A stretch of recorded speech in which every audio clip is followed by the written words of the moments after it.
સાણંદના ગોકુળપુરા ગામમાં માર્ગો પર વરસાદી પાણી ભરાયા.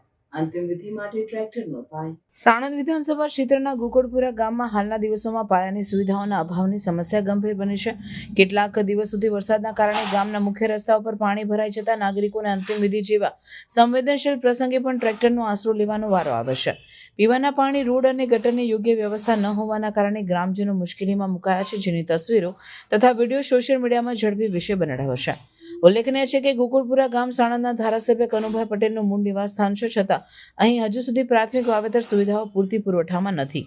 ગામ લોકો સતત તંત્રને રજૂઆતો કરી રહ્યા છે કે તેઓને સ્વચ્છ પાણી, સારી સસ્તા વ્યવસ્થા અને ગટરની યોગ્ય સુવિધા મળી રહે, તેમ છતાં સમસ્યાઓ યથાવત રહી છે, જેમાં પર્ટિક્યુલર રીતે વરસાદમાં અનેક પરિવારોની જીવદયા અને આરોગ્ય સંબંધી તકલીફો પણ વાઢવી પડે છે.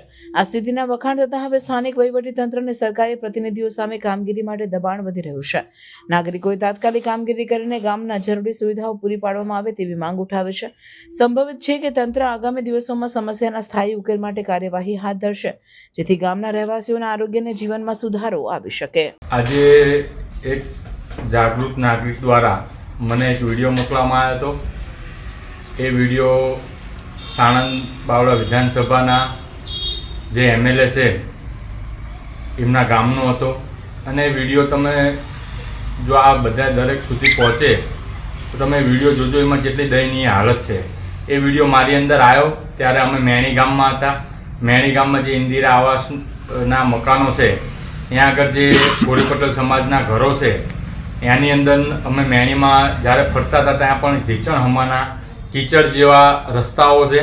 ત્યાં આગળ કોઈ પણ પ્રાથમિક સુવિધાઓ પણ નથી. હાલ આપણા દેશને આઝાદ થયા 75-80 વર્ષ થવા આવ્યા તો પણ ત્યાં નથી. હાલ તમે ત્યાં ફરતા હતા એ વખતે તે જાગૃત નાગરિક દ્વારા મને એક વિડીયો મોકલવામાં, 2 વિડીયો મોકલવામાં આવ્યા હતા. એ વિડીયો મેં પત્રકારોમાં, ન્યૂઝમાં આપ્યા છે. અને હું એ કહેવા માગું છું કે જે આ ગામે ગામ, ઘરે ઘર જે વિકાસની વાતો આ પોકાડે છે ભાજપ સરકાર, એના જ એમએલએના ગામની હાલત જોઈને તમે ડિસાઈડ કરો કે આપણે આત્માને જગાડવાની જરૂર છે કે નહીં.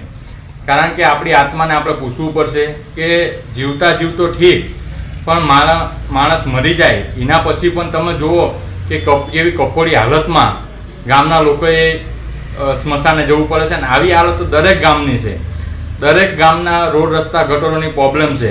એટલે હું ભાજપ સરકાર અને સાથે સાથે તંત્રમાં આવતા અધિકારીઓ, તલાટીથી લઈને મામલતદારથી લઈને પ્રાંત અધિકારીઓ સુધીના લોકોને કહેવા માગું છું કે તમે બધા તમારી પોતાની આત્માઓને પૂછો કે તમે 20-20, 30-30 વર્ષના રાજમાં શું કર્યું છે.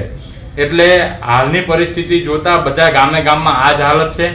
એટલે બધાને એક માનવતાની દ્રષ્ટિએ વિનંતી કરવા માગું છું કે તમે બધા તમારી ફરજમાં આવતા કામો ઈમાનદારીથી, અને જો તમે ખાલી 40% પણ જો કામ કરો ને, જે ગ્રાન્ટો હોય કે જે કંઈ તમારા જોડે અમારો ફંડ ફાળો કે ટેક્સ આવે છે જનતાનો, એનાથી તમે ખાલી 40-50% કામ કરશો પ્રાથમિક સુવિધાઓ માટે, તો પણ દરેક ગામની હાલત બહુ આપણે કે પેરિસ જેવું નથી કરી દેવું, પણ આપણે થોડું ઘણું સુધારો વધારે કરી શકીએ.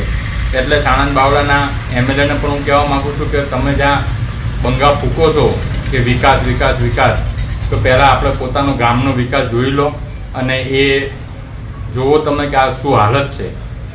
જય હિન્દ, જય ભારત.